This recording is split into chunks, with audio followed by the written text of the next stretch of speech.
عليكم ورحمة الله وبركاته. الحمد لله نحمده ونستعينه ونستغفره ونؤمن به ونتوكل عليه ونعوذ بالله من شرور أنفسنا ومن سيئات أعمالنا.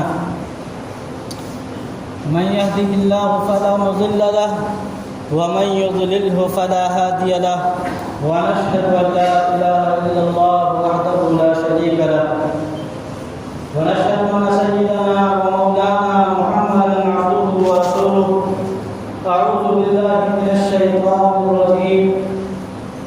بسم الله الرحمن الرحيم. قد كانت لكم أسوة حسنة في إبراهيم والذين معه. صدق الله العلي العظيم.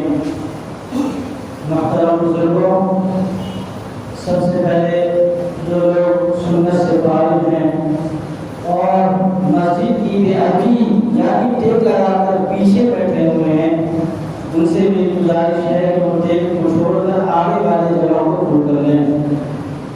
یہ مسجد کی سب سے بڑی بے ادبی ہے کہ مسجد میں پہلے آ کر ہم پیچھے بیٹھیں اور وہ بھی دیوار سے ٹیک لگا کر بیٹھے ہیں۔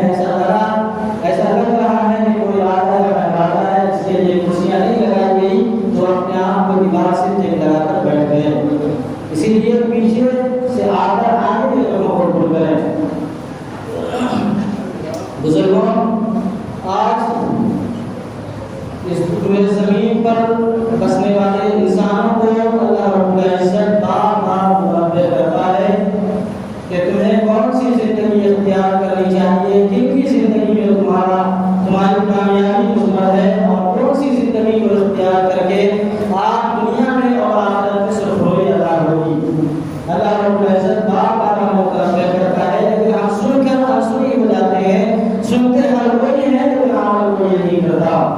یہ قرآن کریم یہ اللہ کی کتاب ہے اور یہ مقدس کتاب ہے جس کے بارے میں سب سے پہلے ہم سورہ فاتحہ کے بعد جب اقدام میں پڑھتے ہیں تو اس میں اللہ رب العزت فرماتا ہے کہ ذالک الکتاب لا ریب فیہ، یہ ان تمام لوگوں کے اوپر تماچا ہے جو لوگ قرآن کے اوپر شک و شبہ کی نگاہ سے دیکھتے ہیں اور ان کے واقعات کو، ان کے قصص کو، ان کے قصے کو وہ روایتی قصہ اور شک و شبہ میں پڑھتے ہیں۔ ان کے بارے میں اللہ رب العزت نے فرمایا ذالک الکتاب لا ریب فیہ، کہ اے لوگوں یہ وہ کتاب ہے جس میں کوئی شک و شبہ کی گنجائش نہیں ہے، بلکہ یہ کتاب کے اوپر اپنی زندگی کے بارے میں پڑھو اور اس کو سیکھو اور اپنی زندگی میں لاؤ تاکہ اللہ رب العزت آپ تمام لوگوں سے خوش ہو سکے اور جنت الفردوس جس کا ہر انسان مطالبہ کرتا ہے اس میں جگہ پا سکے۔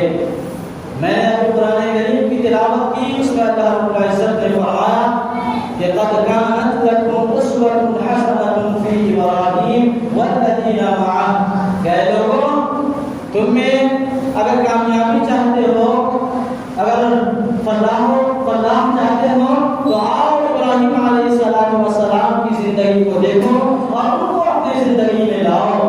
اذ قالوا لقومهم إنا براء مما تعبدون، وہ لوگوں کو وقت کو یاد کرو جب ابراہیم علیہ السلام اور ان کے قوموں نے بت پرستوں سے، ستارہ پرستوں سے اور باطل طاقتوں سے کہا تھا کہ اے لوگوں ہمیں تم سے اور نہ تمہارے معبود سے اور نہ تمہارے رشتے داروں سے مطلب ہے، بلکہ ہمیں تو ایک اللہ کی وحدانیت سے مطلب ہے، اللہ کی ربوبیت سے مطلب ہے۔ میں اللہ کی عبادت کرنے آیا ہوں۔ اس روئے زمین پر اگر کوئی نام لینے کے لائق ہے تو اللہ رب العزت کی ذات ہے، اور کیوں نہ ہو اللہ رب العزت نے قرآن کریم میں خود فرمایا ہے ان الدین عند اللہ الاسلام، کہ اس روئے زمین پر اگر کوئی دین قابل قبول ہوگا، کوئی مانا جائے گا تو وہ دین اسلام ہوگا۔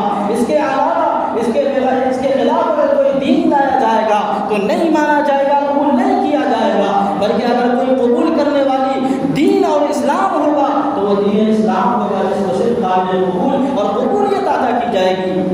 میرے بزرگوں، آج یہ امت مسلمہ جس حالات سے دو چار ہیں، یہ ہمیں حضرت ابراہیم علیہ السلام کی وہ دور سے مماثلت رکھتی ہے، مشابہت اختیار کرتی ہے جو حضرت ابراہیم علیہ السلام کے ساتھ ہوا، اور انہوں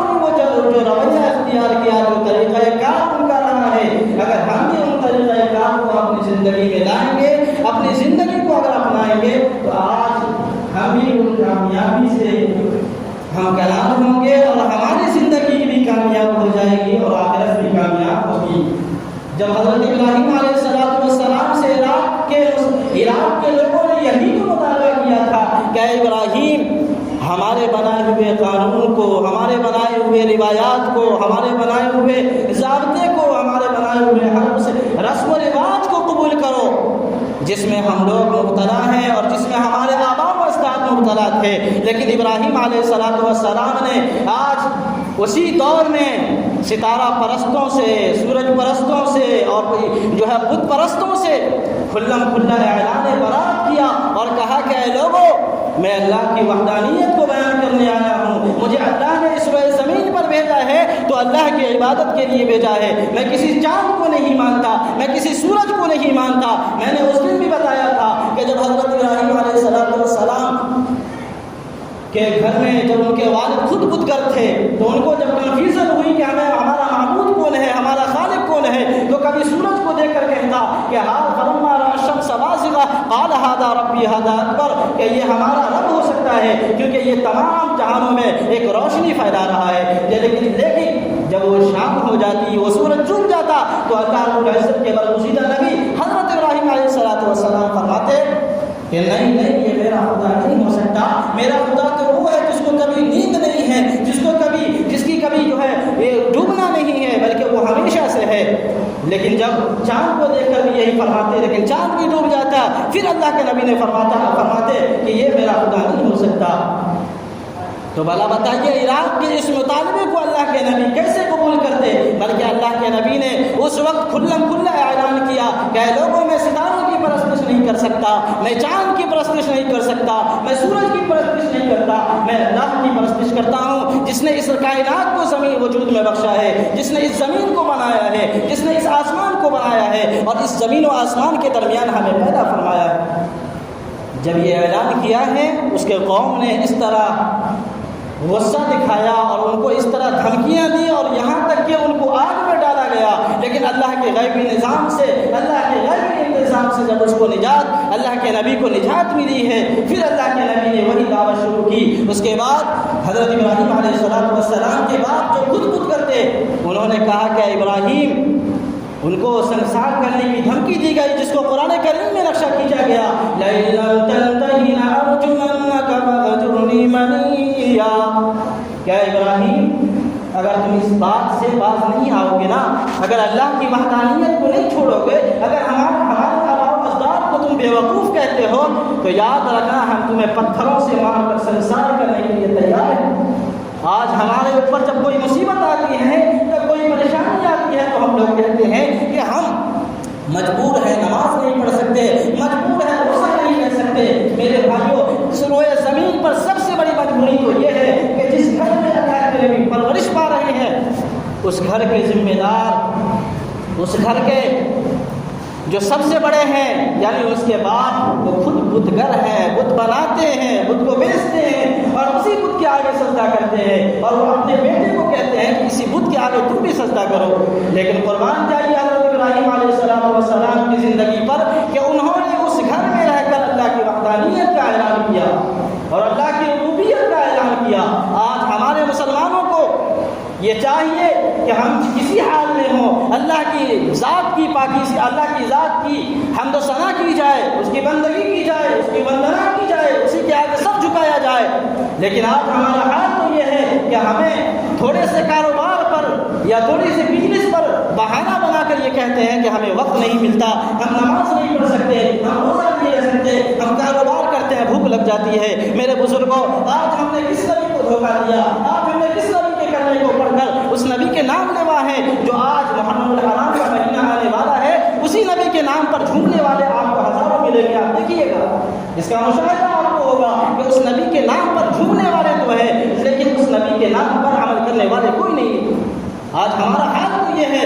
ایک مرتبہ اللہ کا نبی مسجد نبوی میں تشریف فرما ہے، ٹیک لگا کر بیٹھے ہیں، ایک صحابی آتا ہے، کہتا ہے اللہ کے نبی میرا بھوک سے یہ حال ہے، اپنے پیٹ سے جو ہے کپڑا اٹھا کر کہتا ہے یا اللہ کے نبی میرا حال تو یہ ہے کہ بھوک سے میرے بدن پر، میرے پیٹ پر پتھر بندھے ہیں۔ قربان جائیے اس نبی پر جس کے لیے گیا، جن پر زمین و آسمان پر نبوت کے ڈنکے بجائے گئے، انہوں نے ان کے آنکھ سے آنسو بہا اور انہوں نے اپنے پیٹ سے پتھر اٹھایا اور کہتے ہیں میرے صحابی تو کیا سمجھتا ہے کہ تیرا نبی کھا کر بیٹھا ہوا ہے، تیرا نبی آسودہ ہے؟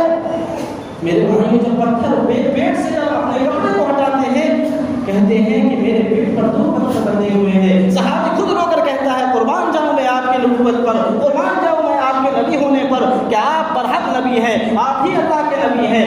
میرے بزرگوں ہم اس نبی کے امتی ہیں جنہوں نے بھوک کو برداشت کیا، جنہوں نے پیٹ پر پتھر باندھ کر نبوت کا اعلان کیا، اللہ کی وحدانیت کا اعلان کیا، لیکن آج ہم اسی نبی کے نام لیوا ہیں، اسی نبی کے کلمہ پڑھنے والے ہیں، لیکن ذرا ذرا سی مصیبتوں پر، ذرا ذرا سی پریشانیوں پر، ذرا ذرا سے بہانے پر اپنے اس دین کو بیچ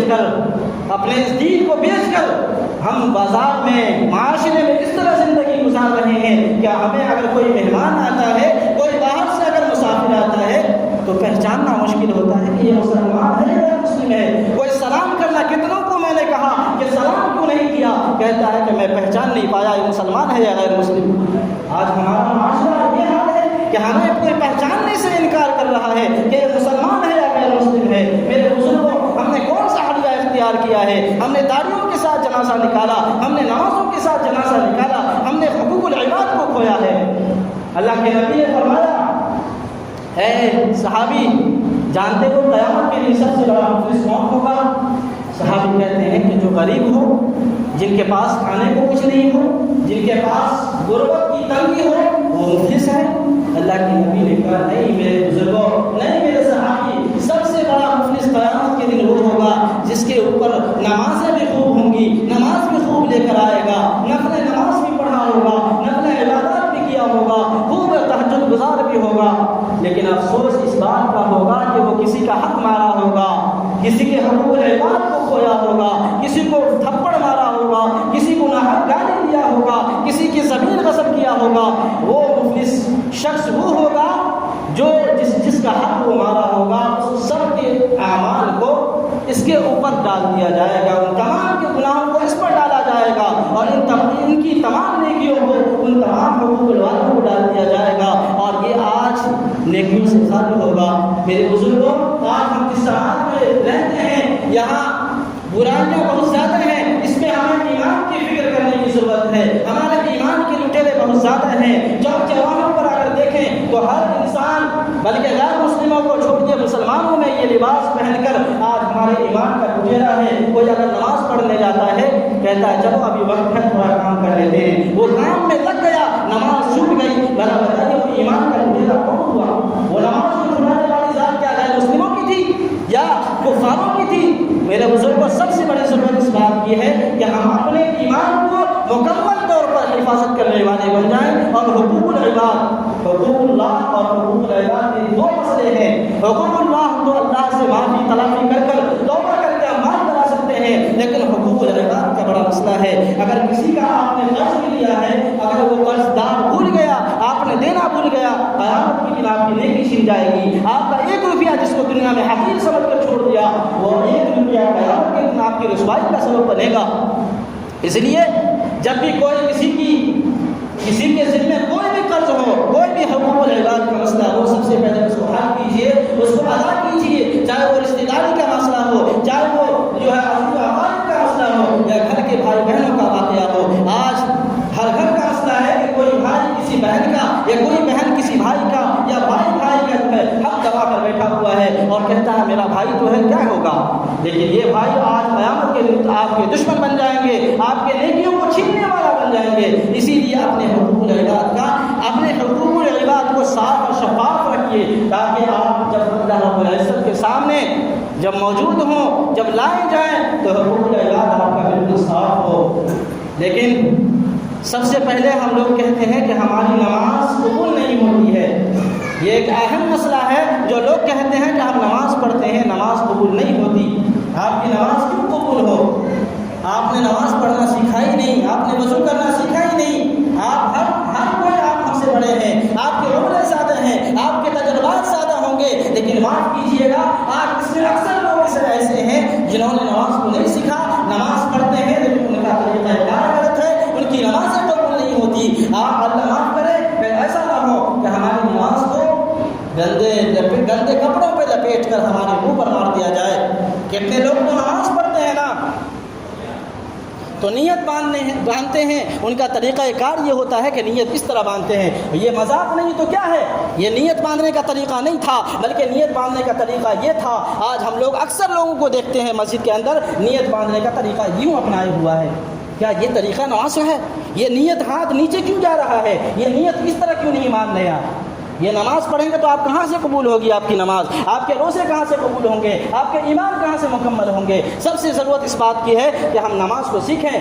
آج شرم محسوس کرتے ہیں لوگ کہ ہم سیکھنے جائیں گے، لوگ کیا کہے گا؟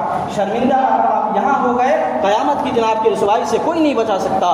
آج یہاں نماز سیکھیے، نماز کو پڑھیے، اللہ رب العزت آپ کی نماز کو قبول کرے گا، آپ کی زندگی کو اچھی زندگی بنائے گا. اور حضرت ابراہیم علیہ السلام کی زندگی کو آپ اپنانے کی کوشش کیجیے. حضور اکرم صلی اللہ علیہ وسلم کی زندگی ہمارے لیے اسوہ حسنہ ہے، اسوہ نمونہ ہے. اگر ان کی زندگی کو ہم اپنائیں گے، ان کو مانیں گے، اس کو قبول کریں گے تو ہماری کامیابی اسی میں مضمر ہے اور ہماری کامیابی کو کوئی نہیں روک سکتا. اللہ رب العزت سے دعا ہے کہ اللہ رب العزت ہمیں اور آپ کو کہنے سننے سے زیادہ عمل کی توفیق عطا فرمائے. وآخر دعوانا ان الحمد للہ رب العالمین.